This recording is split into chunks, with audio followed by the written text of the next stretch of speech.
तो खुदा तो बहुत बड़ी चीज़ है, वो हिस्स में तो आ ही नहीं सकता। तो इसके बारे में कुछ बताइएगा और ये जो हर चीज़ है हमारे जो नौजवान हैं वो कहते हैं इसका साइंसी दलील क्या है? अपनी किताब द लिमिट ऑफ साइंस इसने किताब पूरी लिखी है। उसके अंदर ये कहता है कि साइंस जो है वो लिमिट रखती है, वो अल्टीमेट क्वेश्चंस जो है ना उनका जवाब नहीं दे सकती। इस पर एक साइंसदान की टीम जो है वो अपने हाथ का जो ये अमल है ना, इसका किरदार, फंक्शन जो है इसका, इसके ऊपर काम करते हैं कि इसको तोज़ीह दें कि साइंटिफिक तौर पर ये कैसे काम करता है। अपने आर्टिकल के अंदर जो है 3 जगह के ऊपर मेंशन किया कि इस अमल को हम एवोल्यूशन के ज़रिए वज़ाहत नहीं कर सकते, ये डिज़ाइन बाय क्रिएटर है। अच्छा, इमैनुअल कांट का जैसे मैंने आपको ज़िक्र किया था, the critic of the pure reason, तो उसमें मैंने डायरेक्ट तो नहीं पढ़ा लेकिन मैंने किसी लेक्चर में सुना था कि वो कहते हैं कि इमैनुअल कांट जो है हर चीज़ हिस से हासिल नहीं की जा सकती। हर चीज़ अपने सेंसेस से यानी सिक्स सेंसेस से अपनी हासिल नहीं की जा सकती। तो खुदा तो बहुत बड़ी चीज़ है, वो हिस्स में तो आ ही नहीं सकता। तो इसके बारे में कुछ बताइएगा और ये जो हर चीज़ है हमारे जो नौजवान हैं वो कहते हैं इसका साइंसी दलील क्या है?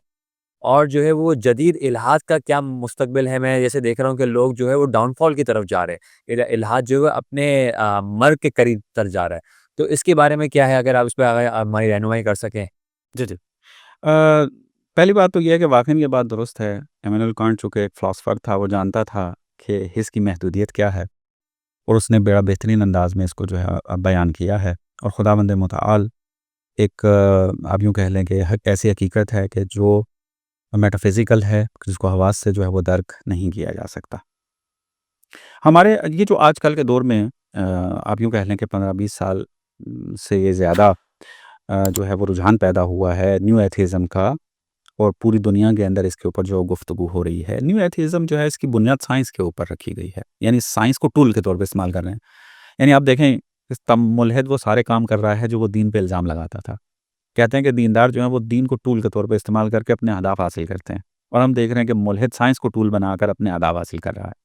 यानी साइंस के जो ना तो आप यूँ कह लें कि खुदा परस्त है, और ना ही जो है मसलन जो है वो खुदा का इनकार करती है। उसका काम है इस नेचर को वज़ाहत करना, दुरुस्त है। इस तमाम हालत को अपनी मादी कॉज़ेज़ के ज़रिए, जो मटीरियल कॉज़ेज़ हैं उसको जो है वो कश्फ़ करना, और उसके मुताबिक फिर इसको बेहतर से बेहतर आगे जो है वो इंसान अपनी ज़िंदगी को बनाए, लेकर चल रहा होता है। लेकिन उसने उस साइंस को ही जो है वो एक साइड पे कर दिया, यानी एक अपनी तरफ लेकर आ गया कि साइंस भी जो है वो इलाही होती है। लिहाज़ा जो भी साइंसदान होगा, जो भी साइंटिस्ट होगा, जो भी साइंस में रिसर्च करेगा, वो कभी भी दीन और मज़हब को जो है वो कबूल नहीं करेगा। लेकिन आप देखें कि वाक़ई बेबुनियाद दावे नज़र आते हैं। आप देखें हत्ता बाज़ मुल्हिदीन कि जो वाक़ई हकीकत में वो मुल्हिद हैं, लेकिन वो इस न्यू एथिइज़्म को रद्द कर रहे होते हैं। क्या वजह है उसकी क्या उनको उनको उनको नहीं लगता कि मसलन हमारी सपोर्ट हो रही है ना? आप देखें, आपकी टीम में अगर कोई एक टीम शामिल हो रही हो, बंदे खुशी होती है, ठीक है? वो तो पहले से मुल्हिद थे, दुरुस्त है? उनके दलाइल अपने थे, और दरमियान में ये गिरोह आ गया और ये कामयाब भी हो रहा है, मकबूल भी हो रहा है, इसकी जो है वो शोहरत भी हो रही है और इल्हाद फैल भी रहा है। तो चाहिए था कि वो इनको अपनी गोद में बिठाते और इनके साथ मिल जाते, लेकिन वो इनके खिलाफ बोल रहे हैं।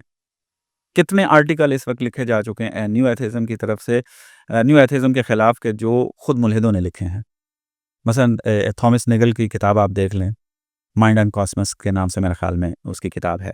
वो खुद क्या है, मुल्हिद है, खुदा को नहीं मानता, लेकिन न्यू एथिइज़्म के मबानी को रद्द कर रहा है। माइकल रोस को देख लें आप, दुरुस्त है? वो रिचर्ड डॉकिंस को क्या कह रहा होता है? वो कहता है कि इसने शर्मिंदा कर दिया है मुझे, मैं अपने आप को जो है वो मुल्हिद नहीं कहला पाऊँगा। दुरुस्त है? किस वजह से? चूँकि इन्होंने दावे ऐसे करना शुरू कर दिए हैं कि कोई भी अक्लमंद इंसान जो है इनके दावों की जो है वो उसको कबूल नहीं कर सकता है। यही साइंस की लिमिट के हवाले से हम देखते हैं कि आया वाक़ई हर चीज़ को साइंस एक्सप्लेन कर सकती है। हमें माहिर साइंटिस्ट जो हैं वो एतराफ़ करते हुए नज़र आते हैं कि साइंस हर चीज़ को एक्सप्लेन नहीं कर सकती है। मतलब पीटर मेडावार एक बड़ा नाम है, नोबेल प्राइज़ भी इसने जीता हुआ है। हमारा जवान जो है इसको सर्च करे जाकर, गूगल में फ़कत पीटर मेडावार लिख ले तो सारी बायोग्राफ़ी इसकी जो है वो आ जाएगी। नोबेल प्राइज़ जीता हुआ है, यानी आम साइंटिस्ट भी नहीं है। कोई बंदा ये ना कहे कि मसलन इसने जो है वो फलानी यूनिवर्सिटी में पढ़ा था, ये फलाना-फलाना, नोबेल प्राइज़ जीता है उसने। अपनी किताब द लिमिट ऑफ साइंस इसने किताब पूरी लिखी है। उसके अंदर ये कहता है कि साइंस जो है वो लिमिट रखती है, वो अल्टीमेट क्वेश्चंस जो है ना उनका जवाब नहीं दे सकती। और अपनी एक और किताब के अंदर कहता है, advice to youngest youngest scientist के नाम से इसकी शायद एक किताब है, उसमें शायद बात की है इसने। उसमें कहता है कि एक साइंसदान अगर अपने आप को बेआबरू करना चाहता है, तो वो ये दावा कर दे कि साइंस जो है वो हर चीज़ को एक्सप्लेन कर सकती है और अब मुस्तकबिल में हर चीज़ को एक्सप्लेन कर देगी। वो कह रहा है कि अपने आप को अगर बेआबरू करने दावा कर दो, तो इसका मतलब क्या है कि पीटर मेडावार के नज़दीक ये सारे बेआबरू लोग हैं कि जो कह रहे हैं कि साइंस हर चीज़ को एक्सप्लेन करती है। इसी तरह आप श्रोडिंगर को देख लें या मतलब आप कार्ल पॉपर को देख लें कि जो फिलॉसफी ऑफ साइंस का जो है माहिर तरीन बंदा है, फ़ॉल्सिफ़ाइबिलिटी का जो एक मेयार है कि जिसको आज तमाम साइंसदान जो हैं इसको कबूल करके चल रहे होते हैं। इक्का-दुक्का इख्तिलाफ इस्तिस्नाई तौर पे मौजूद है बाज़ मेयारात के अंदर, उस पे अभी बहस नहीं करनी है। तो ये कार्ल पॉपर क्या कहता है, इसने नाम भी अल्टीमेट क्वेश्चन का इसी ने दिया था। उसने कहा कि साइंस इसका जवाब नहीं दे सकती। साइंस के अंदर ये ताकत नहीं है। इसके अलावा मैंने कितने हवाले जो हैं वो अपने पास रखे हुए हैं, मेरे पास स्क्रीनशॉट मौजूद हैं कि जो ना तो खुदा पर ईमान रखते हैं, दुरुस्त है, और साइंसदान भी हैं और ऑथेंटिक साइंसदान है, वो लिमिट को जो है मान रहे हैं कि साइंस तो बात भी दुरुस्त है। अब आपने अगर एक नतीजा लेना है, जब दूसरे रास्ते मौजूद हैं, तो गलत रास्ता क्यों इंतखाब करते हो? खूब इल्हाद अरसे से चला आ रहा है, उनके अपने दलाइल हैं, खूब उन दलाइल के ऊपर मज़ीद काम करें जाकर। ये नई चीज़ बीच में आपने जो खोली है, आप साइंस का बेड़ा गर्क कर रहे हैं। वाक़ईन ऐसा हो रहा है। अब जो मुख्तलिफ़ आर्टिकल्स लिखे जा रहे हैं, आप देखें जाकर कि मसलन आप देखें साइंस को बाकायदा तौर पर जो है वो एक प्लान्ड तौर पर एक जिहत पर रखा जा रहा है। मतलब आप देख लें, मैं एक छोटी-सी मिसाल देना चलिए, हमारी बहस तो नहीं है, लेकिन चूँकि न्यू एथियज़्म के उस के ऊपर बात हो रही है, किस तरीके से ये गलत तरीके से साइंस को इस्तेमाल कर रहे हैं और साइंस के ज़रिए अपने नज़रिए को जो कि साइंसी नहीं है, उसको साबित करने की कोशिश करते हैं। आप ये देख लें एवोल्यूशन का नज़रिया है, इसको एक साइंटिफिक फैक्ट के तौर पर पेश कर रहे होते हैं। दुरुस्त है। खूब आप कहते हैं कि अच्छा, आजकल का जो मुल्हिद है, मसलन ये न्यू एथियज़्म से मुतासिर हैं, ये अक्सर औक़ात ये कहते हैं, मैंने एक देखा हमारे एक शिया मुल्हिद हैं, मुबशिर ज़ैदी, अच्छा, हाँ, बिल्कुल, दुरुस्त है। इनके फ़ेसबुक के ऊपर इन्होंने मैं कुछ सवालात इन्होंने फ़ेसबुक के ऊपर जो है ना कुछ सवालात उठाए, दुरुस्त है। बिल्कुल, इनको जवाबात मिलने शुरू हो गए।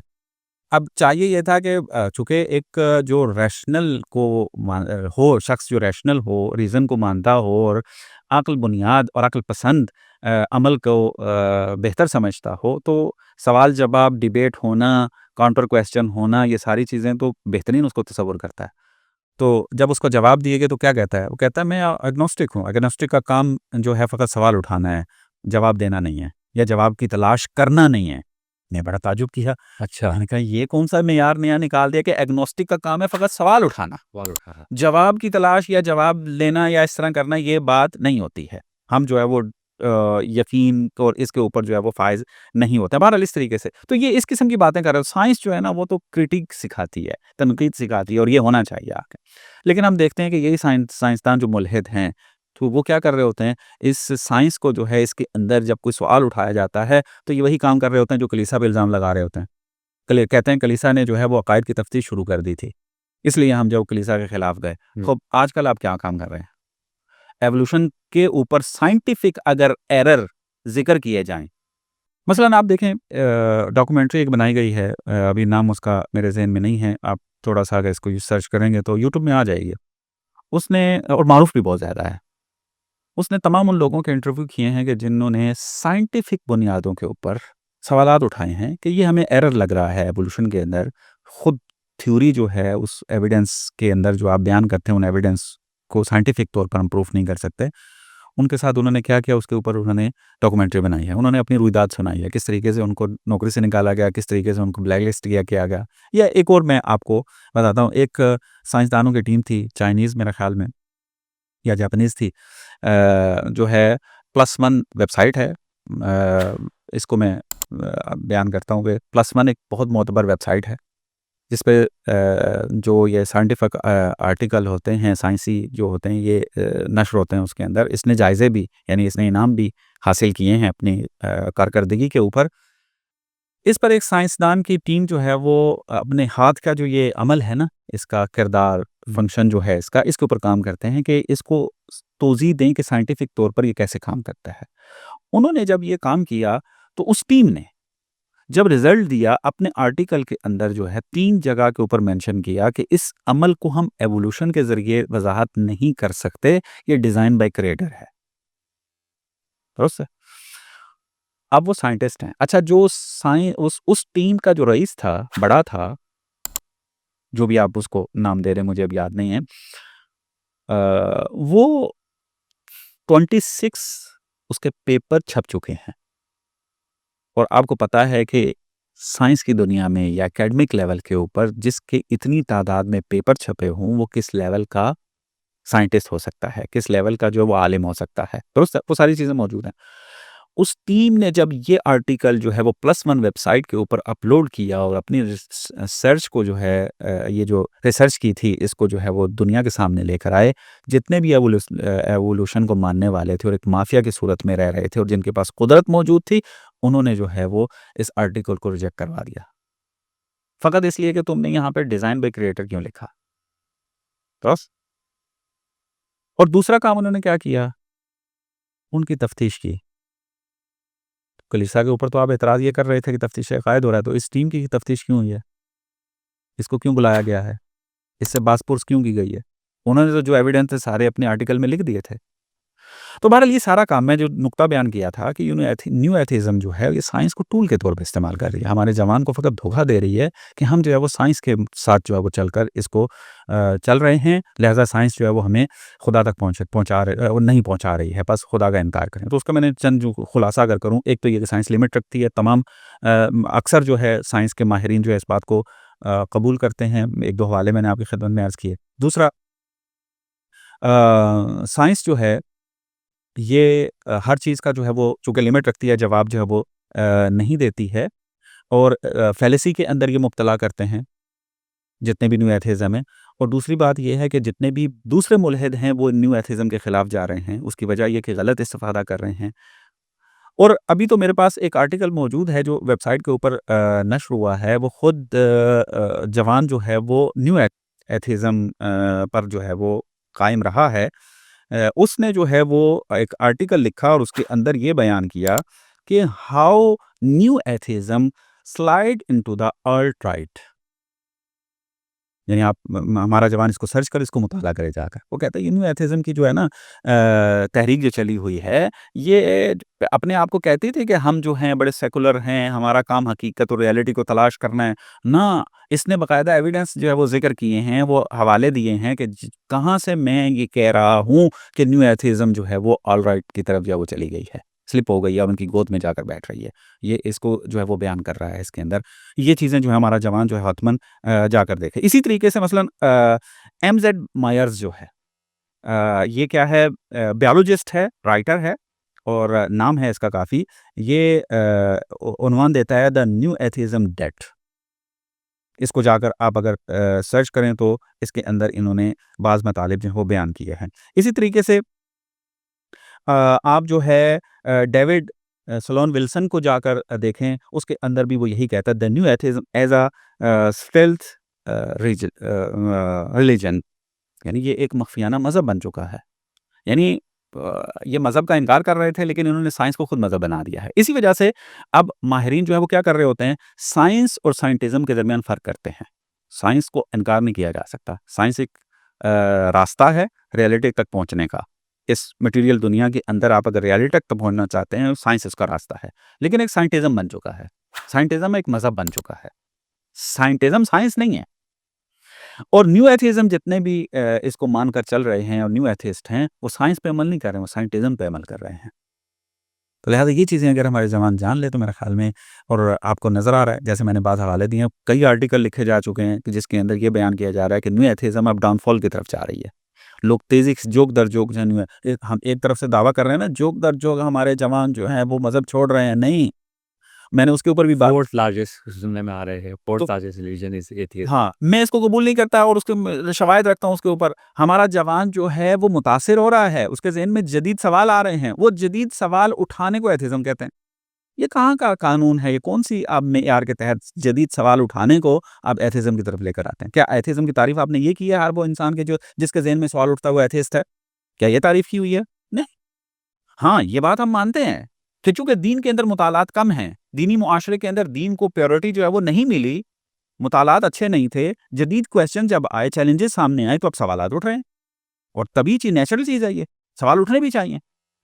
अब सवाल उठने को क्या हो रहा होता है, ये एथिइज़्म वाले जो हैं, ये वो जाल बिछा के बैठे हुए और क्या अपने तरफ जो है वो लेकर आ रहे हैं, पर देखा आपने इलाद फैल रहा है, ये देखें इन्होंने सवाल उठाने शुरू कर दिए ना, लेकिन दूसरी तरफ से हो रहा है। दूसरी तरफ से कम न्यू एथिइज़्म के मानने वाले जो हैं, वो तेज़ी के साथ छोड़ रहे हैं, उनको समझ में आ रही है। वैसे जो माइकल रॉस है जो दुरुस्त है, खुद एवोल्यूशन को भी मानता है, मुल्हिद भी है, लेकिन वो डॉकिंस के बारे में कह रहा है कि इसने मुझे शर्मिंदा कर दिया है। या थॉमस नेगल जो है वो मुल्हिद है और एक बड़ा माना हुआ ये एक आलिम भी शुमार होता है अपनी दुनिया के अंदर। किताब इसकी मशहूर है, उसके अंदर जो है वो न्यू एथिज्म के खिलाफ किताब लिखता है। ये थॉमस नेगल की जो किताब है माइंड एंड कॉस्मस, शायद इसकी किताब का नाम है। इसके अंदर बाकायदा तौर पे इसने जो है वो एथिज्म, न्यू एथिज्म की, साइंटिज्म के ऊपर जो है वो गुफ्तगू की है। तो लिहाजा ये डाउनफॉल हो रहा है और आहिस्ता-आहिस्ता जो है वो ये चीज़ें जवानों को समझ में आ जाएँगी। हमारी तरफ चूँकि मतालिब जो हैं वो काफ़ी देर से पहुँचते हैं, इस वजह से डाउनफॉल भी जो है ना थोड़ा देर के बाद समझ में आएगा। लेकिन आप जैसे जवानों की वैसे एक ज़िम्मेदारी बनती है कि इस तरह की जो तहकीकात और रिसर्च सामने आ रही हैं, वो इन्हीं पॉडकास्ट के ज़रिए और इन्हीं प्रोग्राम्स के ज़रिए जो है ना कम से कम मुतारफ़ करवाया जाए। मानना ना मानना दलील की बुनियाद के ऊपर है, लेकिन पता तो चले, दूसरी तरफ का भी तो मौक़िफ़ समझ में आए कि मतलब क्या हो रहा है। एक तरफ को बड़ा कंट्रोल तौर सूरत में बयान कर रहे होते हैं और दीन से दूर कर रहे होते हैं, लेकिन दूसरी तरफ पे जो डाउनफॉल हो रहा होता है या इस किस्म की जो है वो क्रिटिक हो रही होती है, उस क्रिटिक को जो है वो मद्देनज़र नहीं रखा जाता, उसको तर्जुमा नहीं किया जाता, उसको जो है वो बहसों को अंदर नहीं लाया जाता, उसको प्रमोट नहीं किया जाता। तो ये अब हमारी ज़िम्मेदारी बनती है कि हम जो है इस किस्म की बहसों को लेकर आएँ, फ़क़त मुतारफ़ करवाएँ। बाकी फिर जो है वो हर इंसान अक्ल रखता है, दलील रखता है, आर्गुमेंट को पसंद करता है, उसको समझ में आ जाएगी कौन दुरुस्त है, कौन दुरुस्त नहीं है। हुँ।